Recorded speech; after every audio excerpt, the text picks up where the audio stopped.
Hello mga sisi ko! Kita nyo naman yan, umuusok pa yung kakainin ng baby Luna ko. Pero dahil excited na ang baby Luna kong kumain, pero sa tagal ko naman hinalo-halo na, is ready naman na talaga. Bale, ito pala yung pangatlong gulay na kakainin niya. Kung yung una ay patatas, pangalawa ay kalabasa, ito naman ay sayote. For the pure gulay muna ang baby Luna na yan. Para naman mas lalo pang maging healthy. At syempre, nire-ready ko talaga ang baby Luna na yan para paglaki niya, mahilig talaga siya sa gulay. Kasi ang saya-saya talaga sa bata pag kumakain ng gulay. At ngayon nga, dahil may school ang Ate Ila at busy ang Wawa, pati yung daddy ay busy-busyhan, sinolo ko lang muna talaga yung pagpapakain ngayon kay baby Luna namin. Para naman hindi madili yung pagpapakain sa kanya, diba? Kasi alam niyo naman yung batang ito, ayaw madelay-delay yung pagkain niya. Ang saya lang kasi pati siya, na-excite din talaga siya pagkakain na kasi pagsasabihin na namin kakain ka na baby, yung tuwa niya talaga is grabe. Kaya talagang gaganahan ang dading bumili ng makakain ng baby Luna na yan. Kita niyo naman yan, talagang sinisip-sip niya yung bawat subo sa kanya. Yung tipong dapat sunod-sunod yung subo. Parang natutuwa din talagang makita yung sarili niya sa camera, oh. Ang kagandahan din talaga dyan is for the sip-sip din talaga siya ng kutsara niyan. Yung tipong ayaw may matira sa kada subo ko. Super very good talaga yan, baby Luna ko yan kahit saang aspeto. Naiyak lang talaga yan pag gutom at pag inaantok. Naiyak din pala pag nabibitin lalo na sa pagkain. Kita niyo naman yan. Nauuhaw na pala kasi hindi alam ng mami. Sorry naman na. Dapat kasi baby Luna sumigaw ka na ng mami water.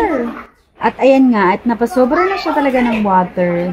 Hindi naman pala sobra, sakto lang yan kasi dapat talaga daw malakas sa water habang kumakain ng pure ang baby.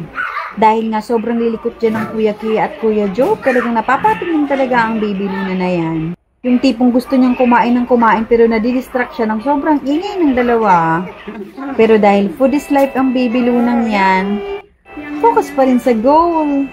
Eat pa din ang eat. For the sip-sip again, kita nyo yan? Ganyan na ganyan talaga siya sisipong kumain. For the sip-sip talaga siya ng kutsara hanggang sa maubos yung laman. Yung sip-sip niya is parang sinabaw niyang hinihigop. Sobrang ang bilis niya nang kumain ngayon. Dinamihan ko na ng sobra hayang makakain niya. Pero ngayon, paubos na sisi ko. Kasi dire-diretso na talaga yung pagkain niya sisi ko. Wala nang paligoy-ligoy pa. Higop na ng higop. Kuha na naman ako, tapos higop na naman siya ng higop.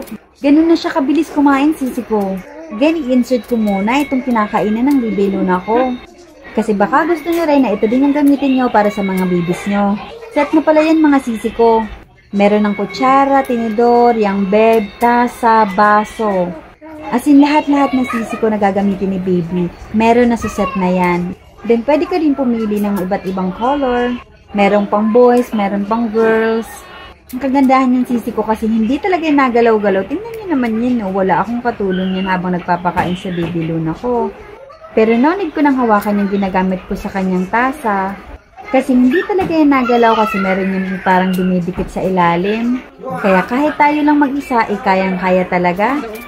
Kaya kung gusto mo rin mami na bilhan yan ang baby nyo, ilalagay ko yung link sa baba.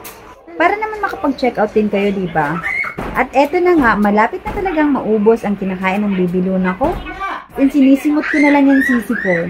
Para nga hindi siya mabitin is mas binibilisan ko pa talaga yung kada kuha ko dyan. Dahil sobrang sabit talaga siya sa kada subo sa kanya sisi ko. Kita niyo na yaman yan, no? At kinuha ko na nga at for the simot na talaga ako. At ayan, mukhang nabibitin na talaga dyan ang baby Luna ko. Kasi nga pa, konti-konti na lang talaga yung nakukuha ko dyan. Sa dami ba naman nung niready ko, talagang nabibitin pa tong baby na to.